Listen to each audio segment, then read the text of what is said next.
बात मुद्दे की में आज हम बात करने वाले हैं। इससे पहले आपको बता दें कि आप देख रहे हैं वेणु न्यूज़, और वेणु न्यूज़ को फटाफट शेयर और सब्सक्राइब कर लें, क्योंकि बात मुद्दे की आज के बाद यही हुआ करेगी। हालांकि इससे पहले N27 न्यूज़ के माध्यम से हम आपकी तक पहुंचते थे बात मुद्दे की लेकर, लेकिन वो हैक कर लिया गया और डिलीट हो चुका है चैनल। लेकिन हम हार नहीं मानेंगे, आपका प्यार मिलता है, आप तक हम पहुंचते हैं, आपसे बातचीत करते हैं, इसलिए दूसरे एक नए प्लेटफॉर्म के साथ हाजिर हैं। इसको भी आपका भरपूर सहयोग मिले, यही कामना है। चलिए करते हैं बात मुद्दे की।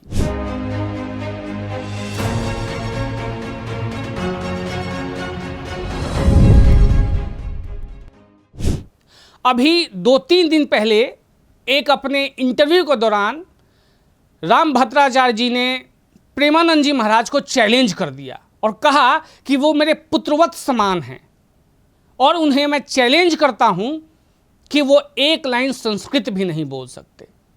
और चूंकि वो संस्कृत नहीं बोल सकते, इसलिए उनकी जो छवि है वो उनके हिसाब से सच्चे संत की नहीं है।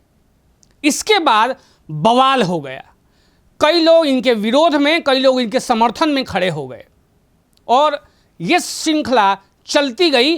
अभी कल अवि मुक्तेश्वरानंद जी ने इस पे बयान दे दिया। उसके बाद जो आग ठंडी हो रही थी, दोबारा हवा मिली और ये मीडिया में एक भूचाल बनकर आ गया है।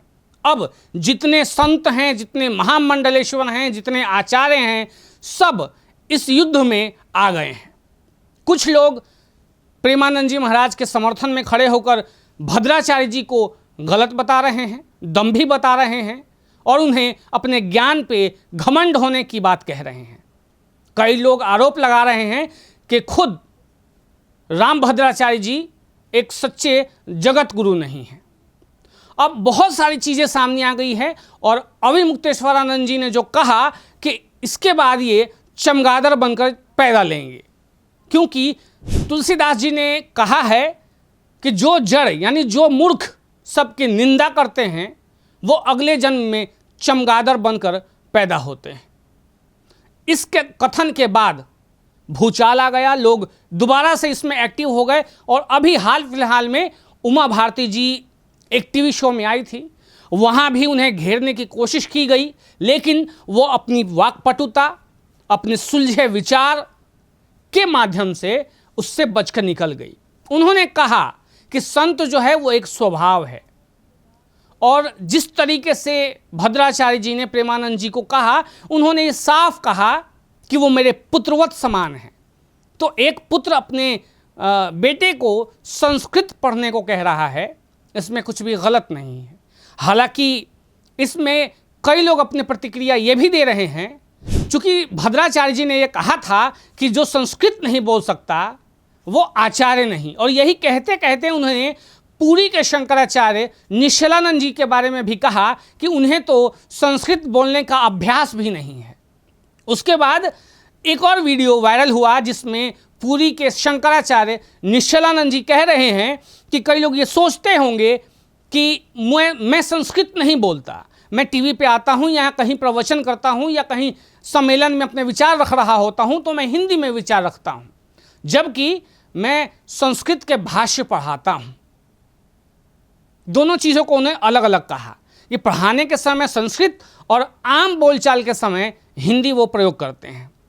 तो कुल मिला के एक दूसरे पे आक्षेप, आरोप प्रत्यारोप, निंदा का दौर चल रहा है और कलयुग का ये वो समय आ गया है जब संत एक दूसरे पे आरोप प्रत्यारोप लगा रहे हैं। इससे पहले नेता राजनेता ये काम किया करते थे, अब ये मामला संतों तक पहुंच गया है। कौन कितना ज्ञानी है, कौन ज्ञानी नहीं है, इस विषय पे ये काम चल रहा है।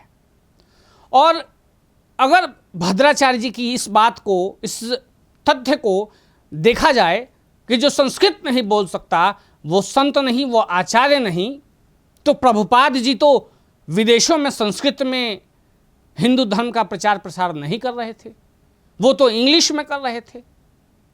सदगुरु वो भी इंग्लिश में ही सारी बातें कहते हैं, तो क्या वो संत नहीं? बल्कि उसको बहुत ही अच्छे तरीके से प्रभाषित किया है उमा भारती जी ने। उन्होंने कहा कि संत एक स्वभाव है, भाषा अपनी अलग चीज़ है। और उनसे एक सवाल पूछा गया कि आखिर ये टीवी पे आकर जो संत लोग हैं एक दूसरे पे इस तरीके से आरोप क्यों लगा रहे हैं।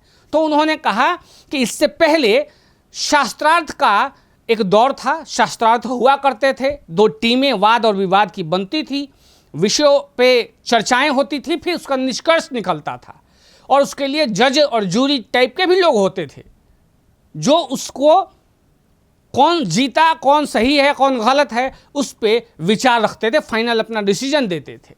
तो उमा भारती जी ने ये कहा कि ऐसे संतों को करना तो चाहिए, लेकिन वो ऐसे जगह पे करना चाहिए कि कोई कैमरा ना हो, कोई टीवी टेलीकास्ट ना हो, क्योंकि आज के डेट में सब कुछ इतना आसान हो गया है कि 2 मिनट में सबके फ़ोन पे पहुंच जाता है।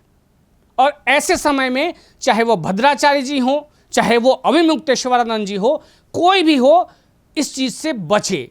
ये बात उमा भारती जी ने कही, क्योंकि जब वो मीडिया में आएगी तो वो किस दिशा में, किस तरीके से रखा जाएगा और लोग किस तरीके से उसे लेंगे, ये दोनों ही अलग विषय है। खैर, अभी तक जो लोग अपने मन की बात मन में रखे हुए थे रामभद्राचार्य जी के बारे में, वो अब मुखर होकर बोलने लगे। इसमें महामंडलेश्वर वेदमूर्ति गिरी जी ने पिछले कई दिनों से टीवी चैनल्स पे उनके खिलाफ बहुत कुछ बोला है और वो आवेश में आकर भी कई बार बातें बोल रहे थे और इस तरीके से माहौल बहुत गर्म हो गया था। कई अखाड़े के लोग डिबेट्स में चैनल्स पे बुलाए जा रहे थे और अपनी अपनी बातें कह रहे थे। अब ये मामला इतना गर्म है कि इसमें आम जनता ये सोच नहीं पा रही कि कौन सच्चा आचार्य है और कौन झूठा आचार्य है, कौन अपने ज्ञान का घमंड करने लगा है और कौन अपने ज्ञान में शालीन हो गया है, कौन शालीनता से जवाब दे रहा है और कौन उद्दंडता दिखा रहा है। बहुत सारी ऐसी बातें हैं जो आप तक पहुंच रही होगी, उन सब बातों को हम यहाँ रखेंगे, बात मुद्दे की में आपके साथ लाएंगे। आप भी अपने विचार यहाँ रख सकते हैं। और इसी बीच में एक और चीज़ ऐड करूँगा। इससे पहले भी जब एक बार प्रदीप मिश्रा जी के बारे में बहुत सारी चीज़ें वायरल हुई थी जो उन्होंने कहा था राधा रानी जी को लेकर, लेकिन वहाँ उन्होंने आवेश नहीं दिखाया, वहाँ उन्होंने शालीनता दिखाई, वहाँ उन्होंने एक कथावाचक, एक संत होने का स्वभाव दिखाया। वो आए, उन्होंने माफ़ी मांगी, नाक रगड़ी और फिर अपने काम पर चले गए। तो इस चीज़ को भी लोग अब वायरल कर रहे हैं, ये बता रहे हैं कि प्रदीप मिश्रा पे जब आरोप लगा वो शांत रहे, उन्होंने अपना काम किया, जबकि भद्राचार्य जी जो है जिस तरीके से बात कह रहे हैं वो उनके ज्ञान का घमंड दिखाता है। अब चूंकि ये मामला संतों का है और कौन इसमें नया जुड़ता है, क्या कहता है और उसके क्या अर्थ निकाले जाते हैं, ये बहुत ही देखने वाला विषय रहेगा। लेकिन आज दोबारा जाते जाते मैं आपको बता दूं कि उमा भारती जी ने सभी विवादों पर एक लाइन में चुप्पी लगा दी। उन्होंने कहा कि भद्राचार्य जी ने प्रेमानंद जी के बारे में ये कहा कि वो मेरे पुत्रवत हैं और एक पिता अपने पुत्र को संस्कृत पढ़ने बोलने की बात कह सकता है, उसे डांट सकता है। इसमें इतना बड़ा इशू बनाने का कोई विषय नहीं है। आपको क्या लगता है कि जो रामभद्राचार्य जी ने प्रेमानंद जी के बारे में कहा था और उसके बाद अविमुक्तेश्वरानंद जी ने जो भद्राचार्य जी के बारे में कहा, उस पर आपकी क्या राय है? और तमाम संत जो इसमें जुड़ते जा रहे हैं वो अपनी बात रख रहे हैं, इन सभी विषयों पे आपकी क्या राय है? आप नीचे कमेंट बॉक्स में लिख के बता सकते हैं। बने रहिए हमारे साथ और चैनल को चूंकि नया है, आपका सहयोग हमारा बल बनेगा। अपना सहयोग बनाए रखिए, सब्सक्राइब शेयर रोकिए मत, देखते रहिए बात मुद्दे की। आज के लिए इतना ही। जय श्री राम।